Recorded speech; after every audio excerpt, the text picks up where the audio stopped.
Okay, what's up, people? Thanks for listening. So yeah, I finally released my thoughts on Cassava and writing. It's about 38 pages. I will supplement and update it. Um, but in general, this drug, simifalam, kind of comports with all of the things I've seen over my career, looking at dozens, hundreds, maybe even thousands of medicines. Um, and it follows a lot of the same themes where you have an impossible pharmacology combined with bad clinical trial results combined with bad science. Between those things, it's really hard to have the drug work. Now, some of you might think, well, Martin, there's a chance it works, right? And my answer to that is no, actually.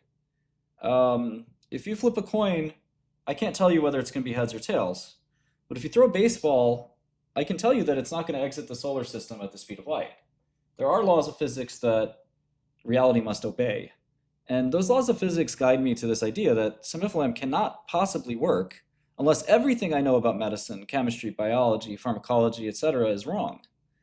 And I'll walk you through that as quickly as I can. I do have my girlfriend waiting for me at some point, but until she gets here, I'm free.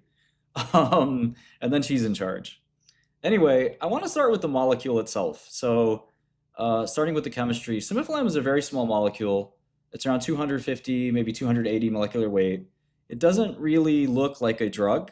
It looks like what a lot of people in the drug industry, a chemist friend of mine yesterday said, Martin, this looks like a fragment.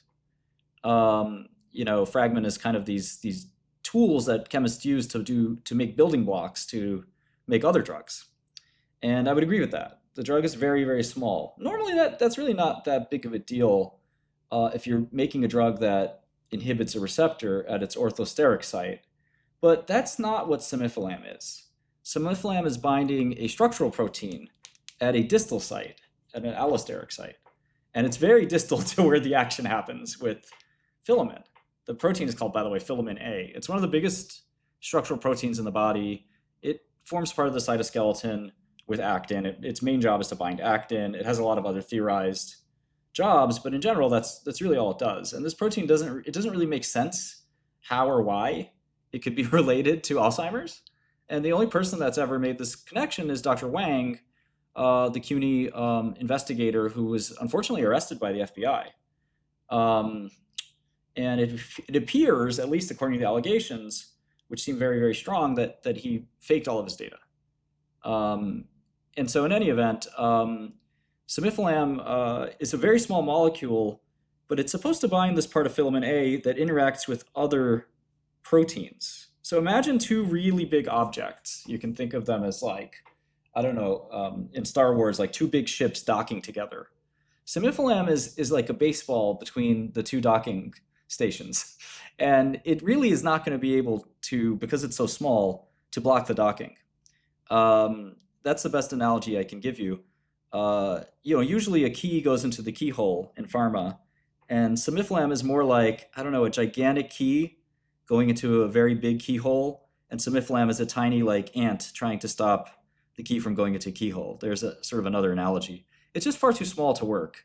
Protein-protein interactions are very hard to disrupt. Proteins are large molecules. They form very strong contacts with other proteins because there's so many atoms that can make bonds. Small molecules have a harder time being very high affinity. Small molecules, at best, they can get into nanomolar territory, but they can't really get into picomolar or femtomolar territory.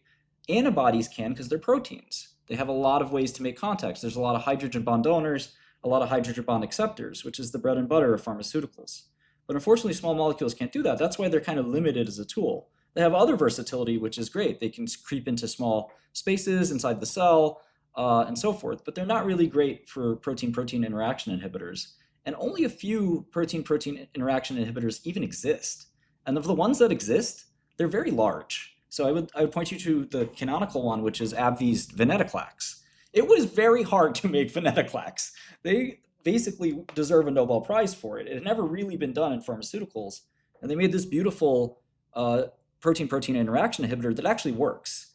And so you have to overcome the protein-protein interaction affinity to do this. And it's really like building a crazy rocket ship. It's one of the most impossible things to do in biopharma. And if you look at how Cemiphalam was created, they basically didn't do any homework on it. They never published any papers on it. And if you look at the patent, it is really a ridiculous patent because they don't talk about this at all. They did an assay. Well, what's funny about the assay is the assay's actual IC50 or EC50 was only 1 micromolar. So it was actually very, very, very poor affinity, which is, kind of remarkable because they talk about it being femtomolar, but it's not femtomolar. The only femtomolar data that exists was data that was fabricated by Dr. Wang. Filament is very far removed from the Alzheimer's canonical pathophysiology. The pathophysiology of Alzheimer's dictates that A beta and tau seem to create a disease state that we're not really sure what happens after that, but microglia and the brain's autoimmunity seems to destroy neurons and synapses. That's sort of the canon. I do think the canon is mostly right. I think what generally is agreed upon that we're missing is a way to treat Alzheimer's really early, because by the time you have symptomatic changes, it's basically too late. And that's another reason why Cassava's not going to work, because even if the biology made sense, even if the pharmacology made sense, the half-life of this drug, by the way, is 4 hours. And buried in a report nobody's ever seen, including Wall Street. They've never showed this report to Wall Street.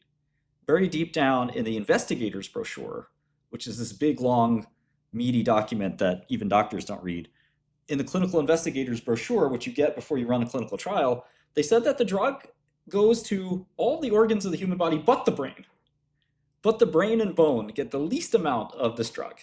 Well, I don't need to be a pharmacologist to tell you that, or you don't need to be a pharmacologist to hear that if your drug's not getting into the brain and you're making an Alzheimer's drug, you have a bit of a problem. So you have a stoichiometry problem here as well with the dose and the amount of filament A that you'd have to bind and the half-life. So it really is impossible that this drug interacts with its target in a way that could actually physiologically change anything, even if it was the perfect target. And then even if that were true, you have a big trouble with the disease state of Alzheimer's kind of being irrepressible after a while.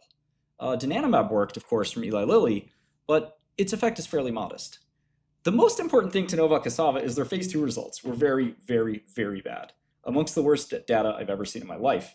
And look, I've seen bad data, but bad data means you terminate development of the project. This is the worst data I've ever seen where development continued as if the data were good. So the primary endpoint for a controlled withdrawal study was the ADAS-Cog change, which is a classical Alzheimer's cognition test. Think of it like an IQ test. And in this test, Cemiphalam performed a tiny, tiny bit better than placebo, an imperceptible amount, and the p-value is 0.45. This is a p-value that you would get if you flipped the dice 10 times and said, hey, I'll bet you I'll flip more heads than tails. It is not a good result. The company then proceeded to try to say that, well, the mild patients did better than placebo. The problem with that is that the mild patients didn't really do a lot better than placebo. It was only 1 point on the ADAS-Cog test. This is a 70-point test. 1 point doesn't really make a difference. But the bigger problem with that is a lot of people don't understand statistics. Once you have spent alpha on a primary endpoint, you can no longer spend alpha again. If the primary endpoint fails, you are now making retrospective post hoc observations on secondary endpoints that are only hypothesis generating. Their p-values are sometimes called by statisticians nominal p-values. They are no longer bona fide p-values because you are now getting into multiplicity comparisons. If you want to make multiplicity comparisons, you have to adjust the p-value as per Bonferroni error correction and things like that. This is common in, say, GWAS studies. This is not what's happening with this company, and they know better. But I think the company sort of fell into this trap where they had this one drug, and I've known the CEO for 25 years, and quite frankly, I rather like him. He was my boss's roommate, but he's been fired. He's now off the board. This is the company that was his baby, and he's kind of done this before. If you look into his history of Oxytrex, he sort of has a bad reputation for doing this kind of stuff. I've always given him a pass because of my personal friendship, but this is sort of too much to sort of forgive. And that's why he and his wife at the company were both charged with fraud by the SEC. And the chief scientist was, outside scientist, the inventor of the drug, was arrested, which is fairly unprecedented. Why anyone would want to be long this stock, I don't know. But what I surmise is that no hedge fund will touch it with a 10-foot pole or any other intelligent long-only firm or anything like that. There's some indexers in there. But what I think is there's some retail investors that want to hit a home run. And everyone wants to hit a home run. My portfolio could sure use 100x, couldn't yours? We all want to hit a home run. But the problem with hitting home runs is that they actually have to make sense. If you figured out the AI revolution before everyone else, your NVIDIA investment would have done rather well. The same thing with Cassava. If this drug actually does work, you'll be in great shape. But the problem with lotto tickets is that they almost always benefit the lotto ticket writer, not the lotto ticket buyer. This is a lotto ticket that can't get cashed in. The drug just simply can't work due to the laws of physics and pharmacology and biology. There's nothing really here that could explain that. One of the funniest stories about Cassava is when the phase 2A data came in. This was a short-term trial, but they still ran a small cognition study. They did a 28-patient study, and that study was rather simple. They didn't expect maybe it to do really well. When the data came in, it turns out that the placebo did better than the drug. So what happened is the CEO's wife decided to change the data. So they changed the data and decided that they'd throw out half the patients until the data looked good, which was a really wild sort of thing to do. And it's what resulted in the fraud charges. It's surprising to me that that person didn't get arrested. And I don't want anyone to get arrested after what I've experienced, but that is one of the most fraudulent things I've ever seen in pharmaceuticals. So in phase 2B, the trial failed as well in the controlled withdrawal study. But again, the company marshaled forward, I think largely because this was their baby. They had been lying about this drug since day one, and there was no other drug in the company's pipeline. So they just decided to sort of keep the ruse going here. Eventually, the rubber hit the road. A lot of people realized that there was a ton of fraud in the company's published research. All those papers have been retracted, including the big PLOS One paper. PLOS One is a fairly eminent journal. And it's about as embarrassing as anything if your scientific paper is retracted due to fraud. And the fraud's fairly clear. You can see the copy and pasting that Dr. Wang did to fake his Western blot data. If they're willing to do that and they're willing to change the data on the phase 2A data, literally just change it with a pen and a paper, then I think they're willing to do anything. Now, unfortunately, the fraudsters in the company seem to be gone. The people staying there, I don't think are willing to commit fraud, since the FBI and the SEC are all over, this company. So I think they're going to tell the truth, and they have about 40 days to do that, 20 calendar days. And I think that we may even get the results very, very soon, tonight or tomorrow or next week. And they're obviously going to fail. The put options are extremely, extremely expensive to buy. It's very, very hard to get the put options. Shorting the stock's difficult because most of the short has been taken by people like me. So if you want to sell the stock, it's going to be very, or short the stock or take advantage of the decline that's coming, it's going to be very difficult. But I think that, a lot of people ask me, well, why are you even going forward with this? Don't you want the stock to go up so you can short more, et cetera? And the answer to that is, of course, yes. But if you've looked at my track record in this space, I used to write on this website called Seeking Alpha when it sort of first came out. And I would write all these things on Seeking Alpha, and other hedge funds would sometimes hit me up and be mad at me. They would say, why are you doing this? You're kind of telling everyone the secret that we all know as sophisticated investors, and you're kind of messing up the short because we want it to all kind of come at once. And I would sort of understand where they were coming from, but I just felt like, I don't know, it's the same reason that I did these YouTube classes on finance and chemistry. I like to teach and show what I've learned over the years, maybe so other people don't make the same mistakes. But no matter what happens, people will still make the same mistakes because they're distrustful of motive, which is fine. But, I'm going to make money when this trial fails. I don't really care what happens between now and then. The stock could go to 100 or 1,000. It doesn't make a difference. When the product fails, the company is left with nothing. They have no other drug. They don't have much cash. So it's basically going to be a disaster. And I feel like, I owe some amount of I feel guilt to some extent that, it's fairly obvious to me what's going to happen, having looked at pharmaceuticals since I was, 18 years old, and predicted so many of these successfully. And I'm not saying that my track record is 100%, but it is fairly close. If you find a phase 3 that I predicted publicly that actually worked when I said it wouldn't, I think you'll find that 9 out of 10 of the predictions I made have worked, especially when I write a big long paper like the one I published, which I put on theimpossible.com. I do think that this is an impossible situation. Like, it's not a risk. I don't think there's a 5% chance or something like that. I think there's a 0% chance, because when you take a bunch of compounded probabilities and multiply them, the chance that you can meet all those necessary but not necessarily sufficient sort of thresholds is very, very low. So if you have a 50% chance that, I don't know, the drug could work and as a PPI without being a large molecule, most chemists would tell you, that's a 50-50 at best. Okay, fine, put that in the back of your mind. Now, some people think the cemiflam data looks good because there's a carryover effect from an open label period that would persist throughout a 6-month control period. I think almost any doctor would tell you that's extremely far-fetched. But assume there's a 25% chance that's true. Well, now you have to combine both those probabilities, and 50% of 25% is 12.5%. And I have about 10 more of these that make it close to impossible, if not just impossible, for it to work. Am I wrong about some of these? Sure, I could be. But even if I'm right about half of these, the probability that this drug could work is less than, well, it's much less than even 1%.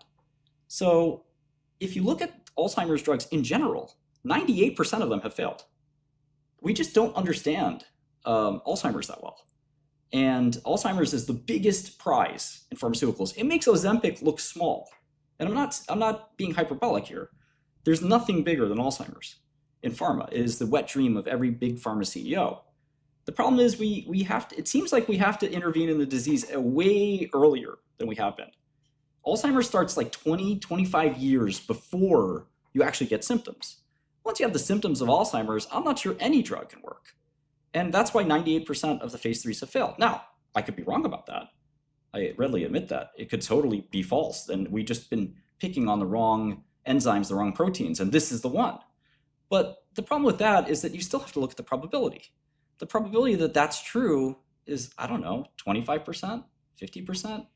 And again, you have to multiply all these probabilities together because they all are required. Cemiflam has to be a PPI. The mild to moderate thing has to be true. The follow-on long-running therapy thing where it continues after you stop taking it has to be true. The fact that the drug doesn't get into the brain very much, and the fact that it's a very small half-life, that has to be irrelevant. The chances that that's irrelevant are very small. So unless all of these things are wrong, even one of them dooms the trial. And again, this sort of isn't my first rodeo. There was a survey of Cassava stockholders as to whether or not this was their first rodeo. And 70% said, yes, this is their first biotech. And I'm trying to tell you that this is not how biotech works. If you want to look at some recent failures, you can see that when these trials don't work, the stock goes down 95%. And, whether or not this company has like a little special Wall Street bets, kind of sheen on it, the company doesn't have other drugs, and the FDA does not like drugs that don't work. You have a gatekeeper there. In some of these other things like GameStop or whatever, there is no gatekeeper. The stock can go up forever. It doesn't make a difference. But if you have a worthless drug, you have a worthless drug. It doesn't do anything. Is there any residual IP or net cash that might cause a short squeeze opposite of what your narrative projection is? Well, there's only $2 a share in cash. And there's no value at the company. This has never been a company with technology. They don't have any labs. They don't have any researchers or scientists. They just kind of use remember, they started out as a pain company that used naltrexone, an off-the-shelf drug, and oxycodone, an off-the-shelf drug, to try to make pain drugs, and those didn't work. Yeah. So they pivoted to Alzheimer's using the same pain researcher that they use for pain, and they repurposed his invention as an Alzheimer's drug, which is kind of crazy if you think about it. And so they don't actually have any smart people at the company. The key brains at the company have all been sued by the SEC and been arrested by the FBI. So there's no one really in charge that knows what they're doing. There's no other drugs. So this is it. If this trial fails, the intrinsic value of the company is the cash value, which I'm sure they will burn anyway because they're doing another phase 3. So I feel like, this is just, a very, very good short candidate, because, if there's other drugs in the pipeline, then you can say, well, what about those? If the phase 3 trial works, the stock is going to go up a lot. It could even go up, to, I don't know, add 2 zeros, say $3,000 a share. But the problem is that it's just not possible. It's not based in reality. It's as if I told you I was going to throw out the opening pitch at the Yankee Stadium, and the pitch would go out of the stadium and into the sun and blow up the sun. Some things just are not possible, and this is one of those. I think that misunderstanding is what keeps people excited. Like, if you buy $5,000 of the stock or 50,000, there's a guy who owns like 50 million of it, and it's like, well, it might work, and if it works, I'm a billionaire, and that sounds exciting. Who doesn't want to make 100x or 1,000x? The last question I have, yeah. Martin, how big is the lacuna between the primary and secondary endpoints? When they shifted the goalposts after the fact, how big of a gap is that?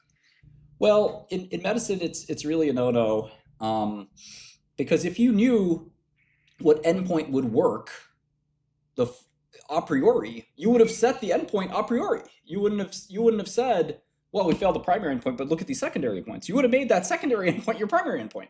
And there's a common misunderstanding that the secondary endpoints are worth looking at. And if the p-value is very, very, very small, perhaps it's worth looking at. But the p-value of the subgroup that they want us to look at is still 0.15, which is far above the threshold for statistical significance, even if you do multiplicity adjustment, which they did not do. So it's just a drug that doesn't work, and I can't fathom a result that's positive for them, given the amount of problems with this drug. It wasn't designed right, it has terrible pharmacokinetic properties, etc. Thank you, Martin. I appreciate it. I'll step back. Thank you.